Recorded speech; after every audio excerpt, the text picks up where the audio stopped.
تو جب کوئی معصوم نہیں ہے تو اس کو بشر بنا کے رکھو، فرشتہ بنا کے مت رکھو، تو پھر تم جب بدگمان نہیں ہوگے۔ اب آپ سمجھیے اس جال کو پورا، میں ایک ایک تانا بانا کھول رہا ہوں آپ کے سامنے۔ آپ کا ایمان محفوظ ہو گیا تو آپ کے یہ وقت بہت قیمتی ہیں۔ اگر کہا جائے کہ میرے اس لیکچر کے بعد جو ہے آپ لوگوں کو کروڑوں ملیں گے تو آپ کہیں گے سر پوری رات بیان کیجیے۔ میں آپ کو کہہ رہا ہوں کہ انشاءاللہ اللہ کی ذات اقدس پہ یقین رکھ کے کہہ رہا ہوں، کل حشر کے میدان میں نبی کی شفاعت ملے گی۔ آمین، لبیک، بالکل صحیح، یہ جذبہ ہونا چاہیے۔ یاد رکھیے گا میں جو بات کرنے جا رہا ہوں، سنیے گا، لرز جائیں گے آپ۔ میٹاورس یہ ایک عالم ڈیزائن کیا گیا ہے۔ میٹاورس کا مطلب یہ ہے نیا علیحدہ کائنات۔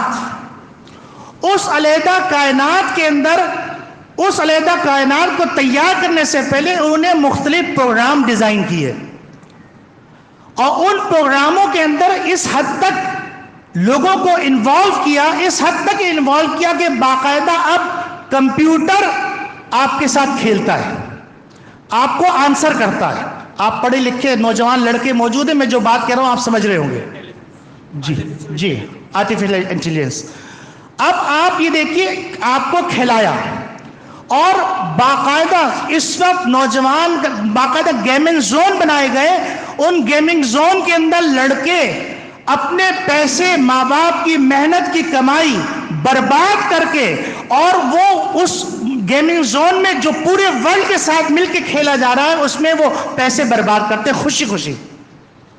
یہ ان کے لیے پیسے برباد کرنا آسان کر دیا گیا، حتیٰ کہ اگر باپ نے دینے سے منع کیا تو باپ کو گھر چھوڑ کے چلے گئے۔ آپ اندازہ کیجئے کہ کس طریقے سے ذہنی طور پر یرغمال بنا لیا گیا۔ علامہ ابن خلدون رحمۃ اللہ علیہ فرماتے ہیں، یہ جملہ سنیے گا، جسمانی غلامی سے زیادہ ہلاکت آفرین اور تباہی خیز، جسمانی غلامی سے زیادہ ہلاکت آفرین اور تباہی خیز ذہنی غلامی ہے۔ اس وقت میٹاورس اس دنیا کے اندر انسانوں کو ذہنی طور پر ہیک کرنے کا پلان تیار ہو چکا ہے۔ ذہنی طور پر انسان کو سائبر کا غلام بنانے کی تیاری کر لی۔ یہ نیا ورژن غلامی کا آ رہا ہے، یہ نیا ورژن غلامی کا آ رہا ہے۔ اس ورژن کے اندر پہلے کیا تھا، 2D پروگرام ہوتے تھے، اب 3D پروگرام ہے۔ یعنی آپ وہاں پر اس میٹاورس کے اندر جا کر آپ اپنے وجود کو شو کر سکتے ہیں، آپ اپنے وجود کو باقاعدہ دیکھ سکتے ہیں، اور اپنے وجود کو آپ موو کر سکتے ہیں، حتیٰ کہ آپ کا وجود میٹاورس کے اندر جانے کے بعد وہ ایسا محسوس کرے گا جیسے کہ وہ مینار پاکستان کے پاس ہے، وہ جیسے قطب مینار کے پاس ہے، جیسے وہ جو ایفل ٹاور کے پاس ہے، وہ بالکل اپنے آپ کو محسوس کرے گا۔ آپ کہیں گے یہ کیسے ممکن ہے؟ میں آپ کو 2 مثالیں دیتا ہوں۔ نمبر 1 مثال، V R glasses. V R glasses ایجاد ہوئے، اور ایجاد ہونے کے بعد اس کو لگانے کے بعد آپ نے دیکھا کہ آدمی پورا جسم اس وی آر گلاسز کا غلام ہو جاتا ہے، اور وہ محسوس کرتا ہے جیسے کھائی کے اندر گر رہا ہے، یا محسوس کر رہا ہے ایکسیڈنٹ ہو رہا ہے، یا محسوس کر رہا ہے اس کو کوئی مارنے آ رہا ہے۔ اس کا پورا باڈی سسٹم اس وی آر گلاسز کے تابع ہو جاتا ہے۔ آپ کا دماغ ہیک ہوا کہ نہیں ہوا؟ یہ آنسر، آپ لوگ نوجوان ہیں، پڑھے لکھے ہیں، آپ اس بات کو سمجھ رہے ہوں۔ 2022 کے اندر اس کا لیٹسٹ ورژن آیا، A R glasses. V R glasses موٹے تھے، اور اے آر گلاسز جو بالکل چشمے کی طرح ہے، اور آپ ان گلاسز کو لگا کر بالکل جیسے چشمہ پہنے ہوئے ہیں، لیکن آپ میٹاورس دنیا میں چلے جائیں گے، نئی کائنات پہ چلے جائیں گے، اور نئی کائنات پہ جانے کے بعد آپ کہیں گے مولانا آپ افسانوی باتیں کر رہے ہیں۔ نہیں، میں آپ کو چند ایگزامپل دیتا ہوں۔ آپ حیران ہوں گے کہ ابھی متحدہ عرب امارات کے اندر ایک ایکسپو ہوا تھا، اس ایکسپو کے اندر باقاعدہ میٹاورس کے اندر فلیٹ بیچے گئے ہیں، میٹاورس کے اندر زمین بیچی گئی ہے، میٹاورس کے اندر دکانیں بیچی گئی ہیں، میٹاورس میں فیکٹریاں بیچی گئی ہیں۔ اگر یہ افسانہ ہے تو دبئی کے اندر یہ ایگزیبیشن کیوں ہوا اور ساری دنیا سے لڑکے کیوں آئے؟ اتنا پیسہ کیوں خرچ کیا گیا؟ بڑی بڑی اسکرین لگا کر کیوں تعارف کروایا گیا؟ دنیا کو پیغام دیا گیا کہ اب تمہاری دنیا، اگلی دنیا عالم آخرت نہیں ہے، اگلی دنیا عالم میٹاورس ہے، اور وہ آدمی جو مر جائے گا لیکن میٹاورس میں وہ زندہ رہے گا۔ میٹاورس وہ ایک کریکٹر ہے، آپ کا کریکٹر، آپ کا چہرہ، آپ کا وجود۔ اور آپ کو ایک اور خبر دے دوں، چیٹ جی پی ٹی 4 2 دن پہلے لانچ ہوا ہے۔ یہ سسٹم لانچ ہوا ہے اور آپ حیران ہوں گے، 1,00,000 ٹریلین 1,00,000 ٹریلین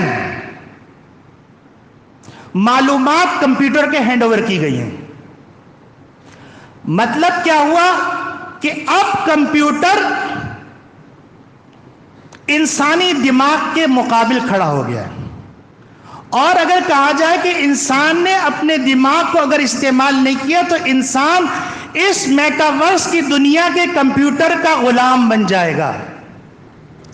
اور میں یہ بات عرض کرتا چلوں کہ اگلے زمانے کے اندر جب میٹاورس کا زمانہ ہوگا، ہو سکتا ہے کہ بہت سارے شعبے، ان شعبوں کے لیے آپ انسان اس کے لیے ایلیجیبل ہی نہ ہو، یعنی آپ صلاحیت ہی نہیں رکھتے ہو۔ ایک تو ہوتا ہے ملازمتیں ختم ہو جانا، ملازمتیں ختم نہیں ہوں گی بلکہ آپ اس قابل ہی نہیں رہیں گے۔ وجہ یہ ہے کہ اس وقت، یہ میں آپ کو بتا رہا ہوں، پاکستان کے علاوہ دوسری دنیا کے اندر وہ ہاسپٹل کو اجازت دے دی گئی ہے، اس ہاسپٹل کے اندر کوئی ڈاکٹر نہیں ہوگا، کوئی کچھ نہیں ہوگا، صرف مشینیں ہوں گی۔ اس ہاسپٹل پہ آپ جائیں گے، آپ کا چیک اپ ہوگا، اور یہ جو چیٹ جی پی 4 جو لانچ کیا گیا ہے، ان معلومات کی اس کے پاس وہ تمام معلومات ہوں گی جو انسان کے احساسات ہوتے ہیں، جو انسان کے اندر بیماریاں ہوتی ہیں۔ تو ایک ڈاکٹر ایک چیز کو بھول سکتا ہے لیکن کمپیوٹر نہیں بھول سکتا۔ تو کمپیوٹر طے کرے گا کہ آپ یہ دوائیں استعمال کریں، تو گویا کہ آپ کی میڈیکل فیلڈ ختم ہو جائے گی، ڈاکٹر بے روزگار ہو جائیں گے، انجینئرنگ فیلڈ ختم ہو جائے گی، کیونکہ ایسے کمپیوٹر۔ اچھا آپ کہیں گے مولوی صاحب آپ پتہ نہیں عالم ارواح کی باتیں کر رہے ہیں۔ آپ کو میں عرض کر دوں، اس وقت دبئی ایئرپورٹ کے اندر، امیگریشن کے اندر کوئی بندہ نہیں ہے، سارا کمپیوٹر جو ہے پورا نظام چلا رہا ہے۔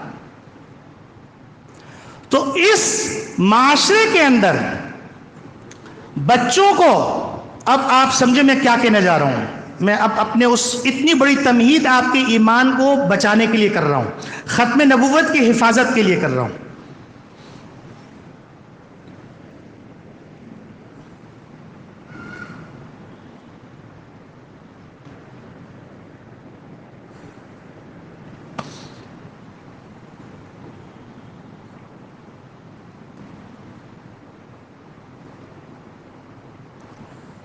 اب آپ یہ دیکھیے کہ آپ کے پاس ابھی میٹاورس کی علم نہیں ہے، لیکن آپ کے پاس موبائل آنے کے بعد آپ کا بچہ اغوا ہو چکا ہے، آپ کا بچہ آپ کا نہیں ہے۔ آپ مسلمان ہیں لیکن آپ کا بچہ شاید ذہنی طور پر مسلمان نہیں، وہ یہ تو جانتا ہے کہ فلاں فلاں کیریکٹر اس فلاں گیم کے ہیرو ہیں، لیکن وہ یہ نہیں جانتا کہ خاتم النبیین کون ہے۔ وہ اس موبائل کے ذریعے سے تو جانتا ہے کہ فلاں فلاں کارٹون کے اندر فلاں فلاں کریکٹر بڑا ہیرو ہے، لیکن وہ یہ جانتا نہیں ہے کہ ابو بکر صدیق کون ہے، عمر فاروق کون ہے رضی اللہ عنہم، حضرت عثمان غنی کون ہے، اور حضرت علی المرتضیٰ رضی اللہ عنہ کون. وہ یہ نہیں جانتا کہ فاطمہ الزہرا کون، حتیٰ کہ اس کے نزدیک ایمان کی کوئی حیثیت بھی نہیں ہے. اس کا سارا محور، سارا مرکز، اس کے دماغ کا سب کچھ ہیک ہو چکا ہے. حتیٰ کہ میں آپ کو یہ واقعہ عرض کروں کہ ایک بچے کو دیکھا وہ دیوار کو یوں کر کے یوں کر رہا ہے، اس سے پوچھا کیا کر رہے ہو، تو کہنے لگا میں پوجا کر رہا ہوں. کیونکہ انڈین کارٹون اس حد تک بنا دیں گے، اتنے اٹریکٹیو ہیں، اتنے خوبصورت ہیں، اتنے کلرفل ہیں، اور ایسے اٹریکشن اس کے اندر رکھی گئی ہے کہ بچہ شوق سے دیکھ رہا ہے. اردو کارٹون نہیں دیکھتا، وہ ہندی کارٹون دیکھتا ہے. اور وہ قدم قدم پر بدھوں کی پرستش اور مختلف چیزیں دکھاتے ہیں. یہ ایک بات عرض کی. حتیٰ کہ آپ حیران ہو جائیں گے کہ ایسے واقعات سامنے آئے ہیں کہ بچے سے موبائل لے کے چھپا دیا گیا تو بچے نے گھر کے اوپر سے لے کے نیچے تک ہر چیز کو ستیہ ناش کر دیا، سب کچھ توڑ دیا، اور ماں باپ کونے پہ جو ڈرے بیٹھے ہوئے ہیں کہنے کہ قابو میں نہیں ہے. یہ اسی معاشرے کے واقعات سنا رہا ہوں میں آپ. ابھی یہ میٹاورس کی دنیا میں نہیں گئے ہم لوگ، ابھی ہم اسی دنیا میں ہیں. اور ہمارا بچہ جو اس وقت 3 سال کا ہے یا 10 سال کا ہے وہ کہاں جا رہا ہے. اسی طریقے سے آپ حیران ہو جائیں گے، ایک گیم آیا تھا پب جی. علماء اکرام نے فتویٰ دیا کہ پب جی کھیلنا حرام ہے. سارے نوجوان ناراض ہو گئے، مولوی ترقی کی راہ میں رکاوٹ. میرے پیارو، میں تمہیں ایک واقعہ سناتا ہوں. ایک بزرگ حالت نزا میں تھے، ان کے عیادت کے لیے ایک آدمی آیا اور ان کے شاگرد سے بیٹھ کر بحث کرنے لگا، یہ حلال ہے، یہ حرام ہے، یہ حلال ہے، یہ حرام ہے، یہ حلال، علماء نے ہر چیز کو حرام کر دیا ہے. تو وہ بار بار بحث کر رہا تھا. تو وہ نزا کے عالم میں ایک دم آنکھ کھلی اور انہوں نے فرمایا، دیکھو اگر تم مولوی کے کندھے پہ پاؤں رکھ کے جہنم میں جانا چاہو گے، قسم خدا کی مولوی تمہارے پاؤں کو پکڑ کے گھسیٹے گا. اگر تمہیں جہنم میں جانا تو ڈائریکٹ جاؤ. تم مولوی سے مت کہلواؤ کہ یہ حلال ہے، یہ حرام ہے. تو میرے عزیز دوستو بھائیوں، پب جی کے اندر جو خرابی تھی وہ خرابی یہ تھی کہ اس کے اندر انرجی لینے کے لیے بدھا کے سامنے سجدہ کرنا پڑتا تھا اور بدھا سے انرجی مانگنی پڑتی تھی. وہ کہتے ہیں وہ کریکٹر ہے. کریکٹر استعمال کون کر رہا ہے؟ آپ مجھے بتائیے، آج سائبر کرائم کی بنیاد پر لوگ قیدوں میں ہیں کہ نہیں ہیں؟ سائبر نیٹ استعمال کرنے، فیس بک یوز کرنے کے اوپر، غلط پروپیگنڈا کرنے کے اوپر قیدوں میں پڑے ہوئے کہ نہیں پڑے ہوئے؟ تو وہاں پہ کیوں کہا جا رہا ہے کہ ہم نے تو صرف انگلیاں استعمال کی تھی؟ ہمیں قید کیوں کیا گیا؟ ہم نے تو صرف انگلیاں استعمال کی تھی.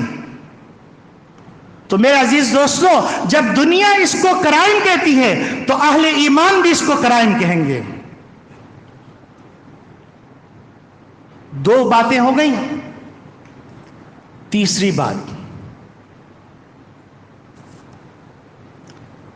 جب میٹاورس میں چلے جائیں گے تو آپ حیران ہوں گے کہ ایک کرنسی متعارف کروائی گئی اور ایک دم غائب ہو گئی. یہ بہت سارے مسلمان اس کے اندر برباد ہو گئے، حتیٰ کہ امریکہ کے 2 بینک ڈیفالٹ ہو گئے. وہ ہے کرپٹو کرنسی. یہ کرپٹو کرنسی جو ڈیزائن کی گئی ہے، یہ در حقیقت میٹاورس میں استعمال کرنے کے لیے ڈیزائن کی گئی. اس کو میٹاورس کی کرنسی کے طور پہ استعمال کیا جائے گا، کیونکہ وہاں پر آپ پوری دنیا کے اندر، اچھا اس کے فوائد کی میں بات نہیں کر رہا ہوں، میں جہاں مجھے خطرہ ہے ان خطرات کی نشاندہی کر رہا ہوں. میٹاورس کے اندر آپ ساری دنیا کے وزٹ کے اوپر، اور میٹاورس میں آپ زمین بھی خرید سکیں گے، آپ دکان بھی خرید سکیں گے، آپ زمین پر پروجیکٹ بھی بنا سکیں گے، اس پروجیکٹ کو کرائے پہ بھی دے سکیں گے. اور وہ تمام دنیا کے لوگ جو میٹاورس کے اندر فرسٹ مین کے طور پہ کام کریں گے، سیکنڈ مین پہ ان کا کریکٹر ہوگا، تو وہ سارے کے سارے لوگ یوں سمجھ لیجئے وہ اس دکان میں آنا چاہیں گے تو اس دکان میں چیز خریدیں گے، تو اس دکان کی چیز خریدنے کے بعد وہ دکان آپ کے گھر میں چیز بھیج بھی دے گی، اس کی امپورٹنس اتنی بڑھ جائے گی، اس کی انوالومنٹ اتنی بڑھ جائے گی، حتیٰ کہ ان کا جو منصوبہ ہے وہ منصوبہ یہ ہے کہ آئندہ آپ میٹنگز کرنا چاہیں گے اور آپ کے ڈیلر دنیا کے مختلف ممالک میں بیٹھے ہوئے، جس طریقے سے آج کل آپ نے دیکھا ہوگا آپ میٹنگ کرتے ہیں، لیپ ٹاپ لے کے بیٹھ جاتے ہیں، چاروں طرف دنیا میں لوگ بیٹھ جاتے ہیں اور میٹنگ کر رہے ہوتے ہیں، اس کے اندر وہ کریکٹر ایک جگہ، جس جگہ کو آپ چوز کریں گے، مثلا آپ میٹاورس میں سوئٹزرلینڈ کو چوز کریں گے تو آپ کا کریکٹر باقاعدہ جہاز میں سفر کر کے جس کا ٹکٹ خریدے گا اور سفر کر کے آپ دیکھ رہے ہوں گے کہ وہ سفر کر کے سوئٹزرلینڈ اترے گا، وہاں اس کا استقبال کریں گے اس کے پارٹنر، اور پھر میٹنگ ہال میں جائیں گے اور میٹنگ ہال میں بیٹھ کے باقاعدہ میٹنگ کریں گے اور وہ تمام ڈائلاگ جو آپ بولنا چاہتے ہیں وہ کریکٹر بولے گا۔ یہ بات تو یہاں تک ہوتی تو ختم ہو جاتی۔ مجھے جو خطرہ ہے وہ خطرہ یہ ہے کہ ابھی تک تو ہم کو یہ معلوم تھا کہ ہمارے سامنے قادیانی ہے، ہمارے سامنے یہودی ہے، ہمارے سامنے عیسائی ہے، اور ابھی تک ہم کو کم سے کم ہماری مسجدوں سے اذان کی آواز ہمارے کانوں میں پڑ رہی تھی، لیکن جب بچے اس حد تک اس کے اندر انوالو ہو جائیں گے تو یقینی بات ہے ان کے نزدیک قرآن کی کوئی اہمیت نہیں، کسی چیز کی اہمیت نہیں ہوگی، تو جو آدمی اس سے ڈائلاگ کر رہا ہوگا یا جو سسٹم اس سے ڈائلاگ کر رہا ہوگا تو مین سسٹم، یعنی اس کو اگر میں یوں کہوں کہ اس سسٹم کا جو بگ باس ہوگا، جو پوری کائنات کو رنگ کرنا چاہ رہا ہوگا، وہ جو میسج اور جو ذہن سازی کرنا چاہے گا اور جو جس طریقے سے قوم کو تیار کرنا چاہے گا اس طرح قوم کو تیار کر دے۔ آپ کہیں گے یہ کیسے ہو سکتا ہے؟ میں آپ کو 3 مثالیں دیتا ہوں۔ لیبیا کے اندر انقلاب آیا، ایک ہی وقت میں سارے لوگ باہر نکل آئے۔ عراق کے اندر انقلاب آیا، ایک ہی وقت میں سارے لوگ باہر نکل آئے۔ مصر کے اندر انقلاب آیا، ایک ہی وقت میں سارے لوگ باہر نکل آئے۔ یہ کس کا پاور تھا؟ یہ موبائل کا پاور تھا، یہ سائبر کا پاور تھا، اور حتیٰ کہ ترکی کے اندر انقلاب آیا اور انقلاب آنے کے بعد طیب اردوغان کا ایک خطاب ہوا اور وہ پورا انقلاب جو پوری طاقت کے ساتھ تھا وہ انقلاب واپس چلا گیا۔ سائبر کا اتنا پاور ہے۔ یہاں پاکستان میں مثالیں لیکن میں نہیں دوں گا۔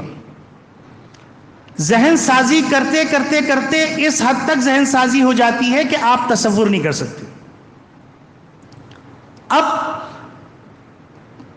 اس وقت سوشل میڈیا کے اوپر سائبر کے سلسلے میں مسلمانوں کے پاس اتنی صلاحیت نہیں ہے جتنی صلاحیت قادیانیوں کے پاس، اور جتنا فنڈ قادیانیوں کے پاس ہے۔ تو آپ یاد رکھیے گا کہ وہ قادیانی جو آپ کے گھر تک نہیں آ سکتا تھا، اب وہ قادیانی آپ کے بچے کے دماغ تک پہنچ جائے گا اور اس بچے سے ایک سوال کرے گا۔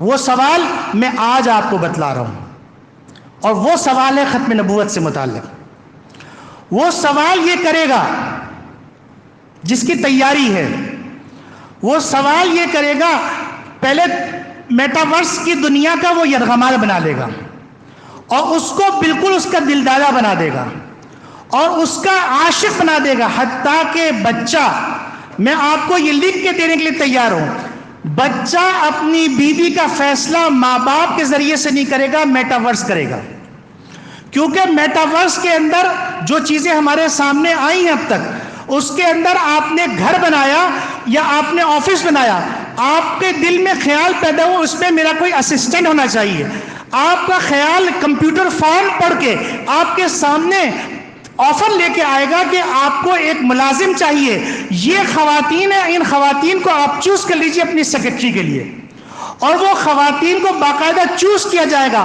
اور کرپٹو کرنسی سے ڈیجٹ آپ کے اکاؤنٹ سے اس کے اکاؤنٹ میں چلے جائیں گے، اور وہ خواتین میں سے جس خاتون کا انتخاب کیا جائے گا وہ آپ کی سیکرٹری بن جائے گی اور آپ کے ساتھ رہے گی اور باتیں کرے گی. اور اس کے علاوہ میں وہ باتیں بیان نہیں کرنا چاہتا ہوں جو باتیں بیان کرنے کے قابل نہیں. تو ابھی پہلے زمانے میں بچے گلیوں میں پل جاتے تھے، اب بچے ہماری گودوں میں نہیں پل سکتے، اتنا خطرہ ہو گیا. اور وہ خطرناک سوال جو کیا جائے گا، وہ سوال کیا جائے گا چلو تم نہیں مانتے مرزا غلام احمد قادیانی لعنت اللہ علیہ، سب کہیے لعنت اللہ علیہ، کذاب، دجال، ملعون، کافر، یاد رکھیے گا. اور ہم کس کے پروانے؟ ختم نبوت کے. کس کے پروانے؟ کس کے پروانے؟ ہم جان کس کے لیے دیں گے؟ کس کے لیے جان دیں گے؟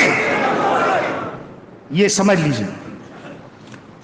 سوال یہ کیا جائے گا بچوں سے کہ چلو تم نے کہا کہ محمد صلی اللہ علیہ وسلم خاتم النبیین ہے اس دنیا کے اندر، میٹاورس تو یہ الگ دنیا ہے، اس کا نبی مرزا غلام احمد قادیانی.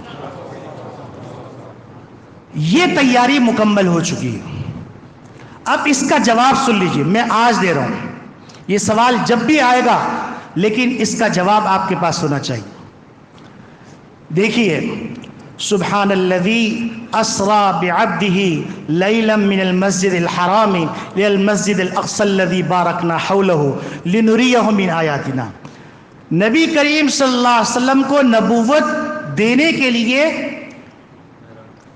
اللہ تعالیٰ نے جبریل امین کو دنیا میں غار میں بھیجا، لیکن نبی کریم صلی اللہ علیہ وسلم کے ختم نبوت کا اعلان کرنے کے لیے اللہ نے معراج پہ بلایا اور یہ پیغام دنیا کو دے دیا کہ نبی کی نبوت ختم ہوئی ہے عرش سے لے کے فرش تک اور فرش سے لے کے عرش تک. اس کے بعد کوئی نبی نہیں آئے گا. کتنی کائناتیں بنا لو، وہ کائنات اسی جہاں کے اندر ہوگی. اور میرا نبی، تمہارا نبی خاتم النبیین ساری عالم کے لیے ہے، اور اس کو رحمت للعالمین زمین کے لیے نہیں کہا ہے، اس کو عالم ارض کے لیے نہیں کہا ہے، عالم حیوانات کے لیے نہیں کہا ہے، بلکہ اس کو رحمت للعالمین کہا ہے، سارے جہاں کے لیے عالم، سارے جہاں کا، چاہے وہ جمادات ہوں، چاہے وہ نباتات ہوں، چاہے وہ فرشتے ہوں، چاہے وہ جنات ہو، انسان ہو، کوئی بھی ہو، سب کے لیے خاتم النبیین محمد ربی صلی اللہ علیہ وسلم. یہ بات آپ لوگوں کو سمجھ میں آ گئی؟ اب میں یہ عرض کرنا چاہ رہا ہوں کہ میں نے یہ جو باتیں بتائی ہیں یہ اس لیے نہیں بتائی ہیں کہ آپ ڈر جائیں، ہمت ہار جائیں. یہ باتیں اس لیے بتائی ہیں کہ نبی کے غلاموں کی نگاہ وہاں تک ہے، نبی کے غلاموں کی نگاہ وہاں تک ہے. اور یاد رکھو، جہنم تک ہم تمہارا پیچھا نہیں چھوڑیں گے. کہیے انشاءاللہ. جہنم میں پہنچا کے ملعون کو پھر ہم سکون سے بیٹھیں گے. آخری بات، ایک بڑے عالم، ان کا انتقال ہو گیا. پنجاب میں سیرت النبی صلی اللہ علیہ وسلم کا جلسہ رکھا گیا. اتفاق سے وہاں آبادی، ساری آبادی میں اکثریت قادیانیوں کی تھی، اور کسان مزدور طبقہ وہ مسلمان تھا. ان کمزور طبقوں نے ان عالم سے درخواست کی کہ آپ جو ہے ہمارے ہاں کبھی سیرت النبی کا جلسہ نہیں ہوا، اس دفعہ آپ سیرت النبی کے جلسے میں تشریف لائیں. تو انہوں نے تاریخ دے دی. تاریخ دینے کے بعد کچھ دن بعد وہ گاؤں والے آئے، انہوں نے کہا ہم سیرت النبی کا جلسہ نہیں کر رہے. انہیں کیا ہو گیا؟ کہنے لگے کہ اصل میں ہمارے ہاں جو جاگیردار ہیں، زمیندار ہیں، وہ سب قادیانی ہیں. انہوں نے کہا کہ اگر یہاں سیرت النبی کا جلسہ ہوا ہم تمہاری ٹانگیں توڑ دیں گے. تمہاری عورتوں کی عصمت دری کریں گے۔ تو انہوں نے وہ عالم فرمائے لگے اب تو جلسہ ہونا ہے، بس تم مجھے بتا دو کہ تمہارے علاقے کا بدماش کون ہے۔ تو انہوں نے بتایا کہ ایک ڈاکو ہے، اس کا نام ہے نورا ڈاکو، وہ بدماش ہے۔ انہوں نے کہا ٹھیک ہے مجھے لے چلو۔ نورا ڈاکو کے پاس لے گئے تو وہ عالم کہنے لگے دیکھو نبی کریم صلی اللہ علیہ وسلم کی شان میں جلسہ ہو رہا ہے اور تمہیں صرف اور صرف جو اسٹیج پہ کھڑے رہنا ہے اور ایک دفعہ یہ کہہ دینا ہے کہ اگر کسی نے جلسے کو خراب کرنے کی کوشش کی یا جلسے کے بعد کوئی نقصان پہنچانے کی کوشش کی میں سب کی ٹانگیں توڑ دوں گا۔ اور یہ حضور کی ناموس کا معاملہ ہے۔ تو نورا ڈاکو نے کہا میں گناہگار ہوں لیکن نبی کا غلام، میری جان بھی حاضر ہے۔ تو اس نے کہا اعلان کرو جلسہ ہوگا۔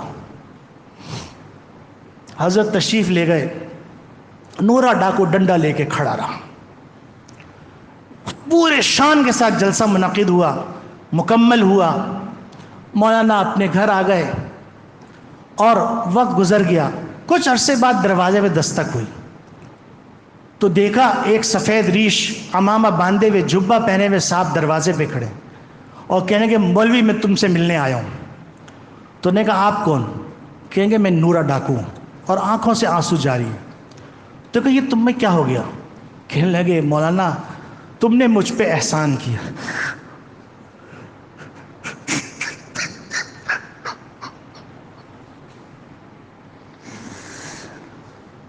تم نے مجھے جو ہے حضور کے ناموس کی حفاظت کے لیے کھڑا کیا، میں جلسے بھر کھڑا رہا، رات میں سویا، آقا خواب میں تشریف لائے اور فرمایا نورا تو نے جو ہے میری ناموس کی حفاظت کی ہے، میں نے اللہ سے درخواست کی ہے، اللہ نے تیرے گناہ معاف کر دیے۔ کہیں اس کے بعد سے نہ میرے آنسو رکتے ہیں نہ میری داڑھی رکتی۔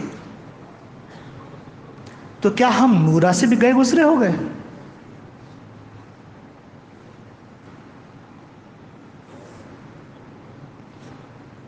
میرے عزیز دوستو یاد رکھو اپنے بچوں کو قرآن ضرور پڑھاؤ۔